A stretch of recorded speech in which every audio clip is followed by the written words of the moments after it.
Assalamu alaikum my dear friends and welcome back to my YouTube channel Maths Made Easy by Shahid sir. आज की इस video lecture में हम top 20 MCQs discuss करेंगे on the topic environment, ecology and biodiversity. इसमें आपको ऐसे MCQs मिलेंगे जो कि या तो प्रीवियस कॉम्पिटिटिव एग्जाम्स में ऑलरेडी पूछे जा चुके हैं या एक्सपेक्टेड है कि जो आने वाले एग्जाम्स है खासकर JK SSB के उनमें ऐसे क्वेश्चंस आ सकते हैं। So let me start without wasting any time. The first question is, which of the following is designated as the lungs of the world? Options are equatorial evergreen forests, option B taiga forests, option C mid latitudes mixed forests and option D mangrove forests. यानी आपको बताना है इन forests में किन को कहा जाता है लंग्स ऑफ द वर्ल्ड। तो इसका जो सही आंसर है that is a part, equatorial evergreen forests. These are designated as the lungs of the world. Question number second. Which one of the following committee was constituted to review environmental laws in the country? Options are Subramanian Committee, Kasturi Rangan Committee, Madhav Nair Committee और उल्लास करांत committee. यानी कौन सी committee तश्कील दी गई थी जिसका काम था कि environmental laws को देखे, क्या वो सही लॉज हैं, गलत हैं या कहीं पे अमेंडमेंट करने की जरूरत तो नहीं है। तो इसका जो सही आंसर है that was option number A यानी Subramanian committee.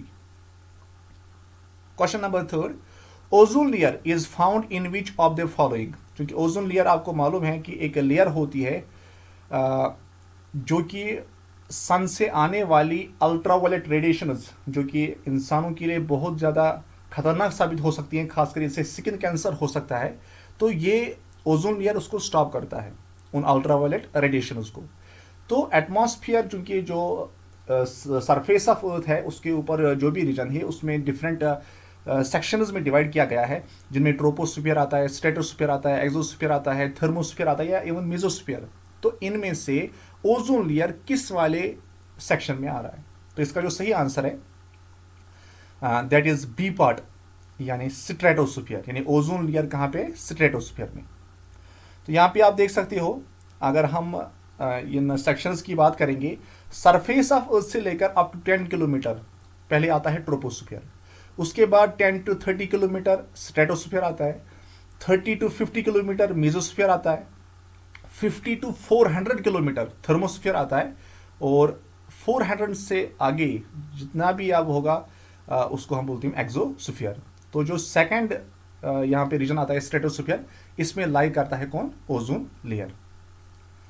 Question number 4 is, wild life protection act 1972 has banned which of the following activities in context with India's national bird peacock. Options are killing of peacock, domestic trade of peacock feathers, export of peacock feathers. यानी in points में से कौन कौन point ऐसा है जो कि wild life protection act 1972 के हिसाब से बैन किया गया? तो इसमें जो सही आंसर है किलिंग ऑफ पीकॉक, इस एक्ट के हिसाब से ये भी बैन किया गया। And number third, export of peacock feathers, ये भी बैन किया गया। लेकिन डोमेस्टिक ट्रेड जो है पीकॉक फेदर्स का, ये अलाउ किया गया। तो इसका जो सही आंसर है दैट इज ओनली 1 and 3, यानी किलिंग ऑफ पीकॉक इसको बैन किया गया और एक्सपोर्ट ऑफ पीकॉक फेदर्स इसको बैन किया गया। हाँ, अगर पीकॉक के सपोज जो फेदर्स होते हैं वो खुद उससे जिस्म से अलग हो जाए, छिड़ जाए, तो उनका डोमेस्टिक ट्रेड करना सही माना जाता है। लेकिन इसमें जो पोचरस होते हैं, जो शिकारी होते हैं, वो फिर जानबूझ के ये फेदर्स प्लग करते हैं इन पीकॉक से, चूँकि ये जो फेदर्स होती हैं इनसे एक ऐश बनाया जाता है जो कि ड्रग्स में इस्तेमाल होता है, और वो ड्रग इस्तेमाल होता है टू क्योर हिकअप्स, वोमिटिंग या मॉर्निंग सिकनेस के लिए वो इस्तेमाल होता है। तो इसका जो सही आंसर है that is only 1 and 3। Next question है question number 5, which among the following is the first widely used herbicide. तो आपको बताना है इनमें से सबसे पहले जो ज़्यादा इस्तेमाल होने वाला हर्बिसाइड है वो कौन है, ठीक है ना। ऑप्शन है 2,4-D TCDD, लिमोनिन और विनीगर। तो इसका जो सही आंसर है that is a part 2,4-D। अब ये 2,4-D क्या है? तो 2,4-D है 2,4-डाइक्लोरोफिनॉक्सी एसिटिक एसिड, इसको शॉर्ट में कहते हैं 2,4-D। तो एक्चुअली जो सेकेंड वर्ल्ड वार था उसके टाइम पे पहले डेवलप हुआ था, फिर उसकी जो प्रोडक्शन मेजर स्केल पे स्टार्ट हुई थी 1940s में, फिर आगे आगे ये बहुत ज़्यादा वाइडली इस्तेमाल होने लगा। Question number 6 is which among the following correctly defines global 200। यानी आपको बताना है इनमें से इन 4 ऑप्शंस में डेफिनेशन क्या है ग्लोबल 200 की। What is global 200? Is it an annual list of top ranking 200 companies released by Forbes magazine? क्या ये सही है? और सेकंड है list of 200 world heritage sites released by UNESCO. Third is list of 200 cities which are of strategic importance, or list of 200 ecoregions identified by the World Wildlife Fund as priorities for conservation। तो ये जो option number D है ये सही definition है किसकी? Global 200 की। यानी कुछ इको रीजन्स हैं जो कि आइडेंटिफाई करते हैं वर्ल्ड वाइल्ड लाइफ फंड, ठीक है ना, ताकि प्रायोरिटी बेसिस पे इन रीजन्स को कंजर्व किया जाए। यानी ये देखते हैं टॉप 200 में से, क्योंकि दुनिया में अगर हम देखेंगे बहुत सारे इको रीजन्स हैं, इनमें प्रायोरिटी बेस पे चेक करते हैं कहाँ पे ज़्यादा नीड है कंजर्व करने की, तो वहाँ पे उसके लिहाज से लिस्ट बनाया जाता है टॉप 200 इको रीजन्स का। तो ऑप्शन नंबर डी इसका सही आंसर है। 7th one is here the Western Ghats ecology expert panel, WGEEP इसका शॉर्ट फॉर्म है, इज हेडेड बाय, इसका हेड कौन है? Options are RK Pachauri, option number second Vandana Shiva, Madhav Gadgil और प्रतीब कृष्ण। तो इसका जो सही आंसर है that is Madhav Gadgil, option number C. Actually जो माधव गैडगिल है ये एक इकोलॉजिस्ट भी है, एकेडमिक राइटर भी है, या हम कहेंगे कॉलमिस्ट ऑफ इंडिया भी है। He founded the centre for ecological sciences और इसने सर्व किया है as former member of scientific advisory council to the prime minister of India. तो ये था हेड वेस्टर्न घाट ecology expert panel which recommended steps to preserve and rejuvenate the ecologically sensitive western ghats। तो इसके बारे में कुछ और लिखा है। Question number 8 which of the following tiger reserves are correctly paired with their respective locations? Important question है। उदांती सितानादी राजस्थान में, क्या ये टाइगर रिजर्व राजस्थान में है? नंबर सेकंड दांदेली अनाशी, क्या ये छत्तीसगढ़ में है? सरिस्का, क्या ये उड़ीसा में है? एंड सतकोसिया, क्या ये कर्नाटक में है?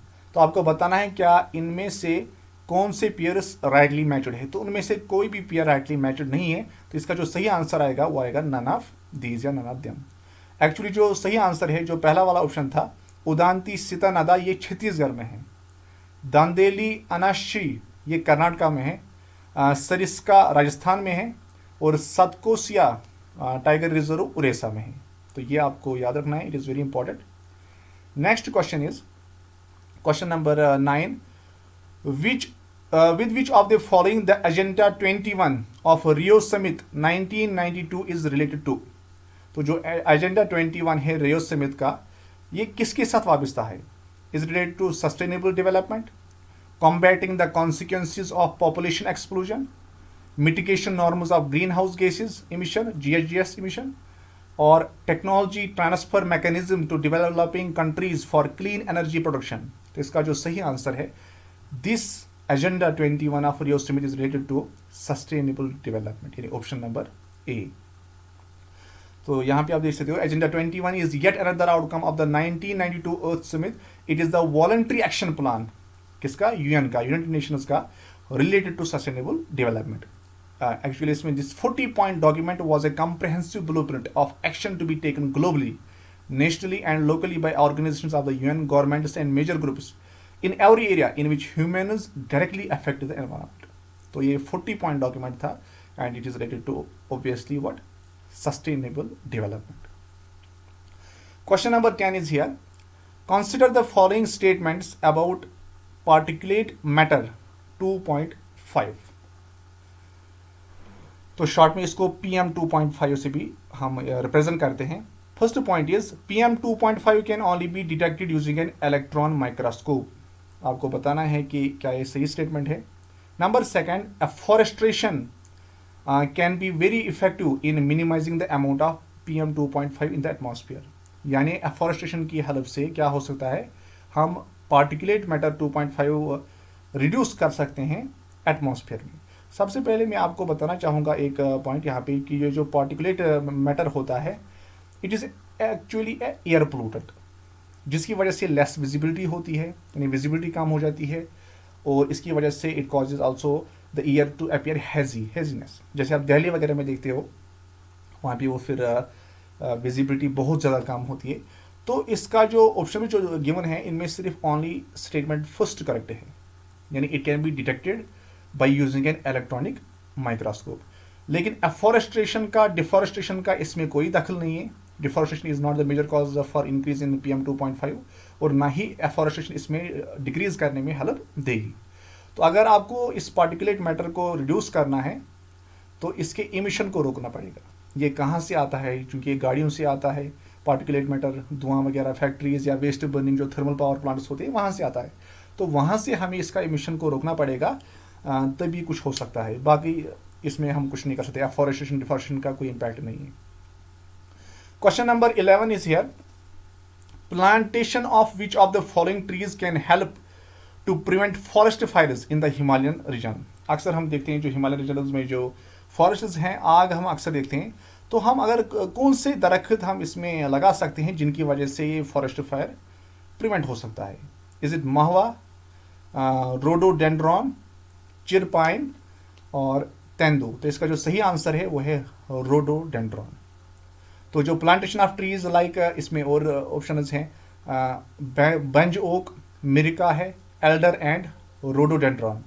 अगर हम चिरपाइन ट्रीज के बीच में ये दरख्त लगाएंगे, उसकी वजह से जो फॉरेस्ट फायर है हिमालयन रीजन में, वो बहुत हद तक हम उससे बच है। द ड्यूगोंग, जिसको हम सी का भी कहते हैं, is found in India in. Dugong को इंडिया में कहाँ पे पाया जाता है? Options are Gulf of Kutch, Gulf of Mannar, Andaman and Nicobar Islands and Sundarban region. तो इसका जो सही आंसर है दैट इज सी पार्ट, यानी सी काउ को gulf of Kutch, Gulf of Mannar और अंडमान एंड निकोबार आइलैंड्स में पाया जाता है, लेकिन सुंदरबन रीजन में इसको नहीं पाया जाता। तो ऑप्शन नंबर सी आपका बिल्कुल सही answer. Question number 3 is, consider the following statements about rat hole mining. Rat hole mining is mainly used for gold mining in India. गलत स्टेटमेंट है। This type of mining is mainly carried out in South India. बिल्कुल गलत है। This mining technique helps in reducing underground water pollution. तीनों गलत है। इसका मतलब ऑप्शन नंबर डी आपका सही आंसर है। अब पहला स्टेटमेंट क्यों गलत है? क्योंकि ये कोल माइनिंग के लिए इस्तेमाल होता है, ना कि गोल्ड माइनिंग के लिए। नंबर सेकंड स्टेटमेंट क्यों गलत है? क्योंकि यहाँ पे लिखा था कि it was carried out in South India, लेकिन हकीकत यह है कि it was carried out in north eastern regions of India. अब थर्ड स्टेटमेंट क्यों गलत है? यहाँ पे लिखे it helps in reducing underground water pollution, लेकिन ये इंक्रीज कर रहा था अंडरग्राउंड वाटर पोल्यूशन, जिसकी वजह से इसको बैन भी किया था बाय द नेशनल ट्रिब्यूनल ने इसको बैन किया था। तो तीनों स्टेटमेंट्स बिल्कुल गलत हैं। Question number 14 is, consider the following statements about CITES. CITES का मतलब है convention on international trade in endangered species. तो पहला ऑप्शन है CITES is an intergovernmental organisation restricting international trade of endangered fauna and flora. बिल्कुल सही statement है कि एक इंटर गवर्नमेंटल ऑर्गेनाइजेशन है जिसका काम है रेस्ट्रिक्ट करना इंटरनेशनल ट्रेड को। किन का ट्रेड? जो एंडेंजर्ड स्पीशीज है, यानी species that are about extinct. तो जो भी प्लांट्स एनिमल्स हैं, एंडेंजर्ड प्लांट्स एनिमल्स हैं, उनका ट्रेड रेस्ट्रिक्ट करना इंटरनेशनल लेवल पे, ये साइट्स का काम है। CITES was drafted of a resolution adopted at general conference at UNESCO. No, ये गलत स्टेटमेंट है, मैं बोलूंगा अभी क्यों। Number third, CITES is legally binding on the states ratifying the agreement. बिल्कुल ये भी सही स्टेटमेंट है, इसका मतलब 1 और 3 सही है। अब दूसरा क्यों इनकरेक्ट था? क्योंकि it was drafted under UNEP, ना कि यूनेस्को के तहत, ठीक है ना, इस वजह से ये क्या है, गलत स्टेटमेंट है। कुछ और इन्फॉर्मेशन है, CITES is an international agreement between governments, it is um क्या है, to ensure that international trade in specimens of wild animals and plant does not threaten their survival. यानी इंटरनेशनल लेवल पे जो trade होता है fauna flora का, तो इसमें देखना है कि कहीं इस तरह का बिजनेस ना हो जिसकी वजह से ये ख़त्म ही हो जाए, इनका सर्वाइवल जो है वो मुश्किल हो जाए। तो इसका काम यही है। Question number 15 is, consider the following statements about genetically modified crops. क्योंकि अब एक डीएनए टेक्निक आ गई है जिसकी वजह से हम क्रॉप्स को भी मॉडिफाई करते हैं ताकि उनका जो पैदावार है वो बढ़ जाए, कम टाइम में वो फसल दे, क्वालिटी प्रोडक्ट्स हमें मिल जाए। तो ये टेक्निक वजूद में आ गई। तो ऑप्शंस आपके पास हैं। BT cotton was the first genetically modified crop plant developed in the world, ये गलत है, पहला स्टेटमेंट गलत है। Number second, China was the first country to allow commercialisation of transgenic plants, ये सही स्टेटमेंट है। And number third, in India the first GM crop introduced is BT cotton, ये भी सही है। अब देखो पहला स्टेटमेंट क्यों गलत है, क्योंकि जो सबसे पहला जेनेटिकली मॉडिफाइड क्रॉप था वो था रेजिस्टेंट एंटीबायोटिक रेजिस्टेंट टोबैको, इस वजह से गलत। ये डेवलप किया गया था 1983 में। तो crop is developed with the help of DNA technologies और कॉल्ड जेनेटिकली मॉडिफाइड क्रॉप्स। तो ये मैंने पहले ही बोला। और यहाँ पे और एक पॉइंट जो हमने बोला था, third point, in India the first GM crop introduced is BT cotton, ये बिल्कुल सही स्टेटमेंट है। एक्चुअली ये जो बीटी कॉटन है इसमें होता है, इट कंटेन्स वन और मोर फॉरेन जीन्स, इसमें बीटी कॉटन में। अब बीटी क्यों नाम पड़ा इसका, क्योंकि जो जीनस जरायु होते हैं वो एक डिवेलिंग सॉइल डिवेलिंग बैक्टीरियम से हासिल होते हैं जिसका नाम है बैसिलस थुरिनजीनेसिस, बैसिलस थुरिनजीनेसिस, उसी का नाम है बीटी शॉर्ट में। तो इसका मतलब सी पार्ट इसका सही आंसर, यानी only options 2 and 3 are correct. Question number 16. Following pollutants is the major reason behind adverse effect on the white marbles of Taj Mahal. क्योंकि pollutants जो होते हैं they not only they pollute air, water and soil, बल्कि क्या होता है इनसे जो white marble है ताजमहल का वो भी अफेक्ट होता है। तो इनमें से सबसे ज्यादा किसकी वजह से अफेक्ट हो गया, तो इसका जो सही आंसर है out of the options black carbon, nitrogen oxide, brown carbon and sulphur dioxide, सही आंसर है ब्राउन कार्बन। 90s की अगर हम बात करेंगे, 1990s में सल्फर डाइऑक्साइड को माना जाता था कि ये एडवर्सली अफेक्ट करता है, सबसे ज़्यादा अफेक्ट करता है इस वाइट मार्बल को। लेकिन जो रिसेंट सर्वे हुआ है उसके हिसाब से 30% डैमेज जो ताजमहल में जो मार्बल लगा हुआ है वो होता है इस ब्राउन कार्बन की वजह से, जो कि इमिट होता है व्हीकल से। तो अगर इसको रोकना है तो व्हीकल्स से जो निकलने वाला जो धुआं है उसको कंट्रोल करने की ज़रूरत है। Which among the following can be used for production of ethanol for the purpose of biofuels? तो आपको बताना है इनमें से हम किस किस चीज़ का इस्तेमाल करके इथेनॉल बना सकते हैं। Options are sugar cane, rice husk, wheat stalks और वुडन चिप्स। चूंकि इथेनॉल जो है it is used as a biofuel, तो इसका जो सही आंसर है, इसका सही आंसर है डी पार्ट, यानी हम इन चार चीज़ों को इस्तेमाल कर सकते हैं for the production of ethanol, sugar को केन को भी और राइस हस्क को भी, व्हीट स्टॉक्स को भी और वुडन चिप्स को भी। 18th one is if A species is endemic it implies that the species is, अगर कोई स्पीशीज एंडेमिक है तो इसका मतलब क्या है, क्या ये स्पीशीज वाइडली डिस्ट्रीब्यूटेड है but with large gaps between the regions, confined to a particular area, confined to ground level and rarely reaches heights above metre. देखो हमने भी कोरोना वायरस देखा है, पहले कहा गया था कि ये जो कोरोना वायरस है एंडेमिक है, वहाँ पे भी टर्म इस्तेमाल की थी एंडेमिक। एंडेमिक का मतलब कि ये एक खास रीजन में एग्जिस्ट करता था, जैसे पहले वुहान में एग्जिस्ट हुआ, फिर जो डॉक्टर्स वगैरह थे उनका मानना था शायद ये सिर्फ यहीं पे कॉन्फिडेंट रहेगा, फिर पूरी दुनिया में नहीं फैलेगा, लेकिन जब ये पूरी दुनिया में फैला फिर इसको कहा गया पेंडेमिक। तो एंडेमिक का मतलब है confined to a particular area, यानी ओनली बी इसका सही आंसर है, यानी ऑप्शन नंबर बी आपका राइट आंसर है। तो एंडेमिक स्पीशीज क्या होते हैं, this are found in just only one region in the world. For example जो लॉइन टेल्ड मैकेक है it is found in the Western Ghats of southern India.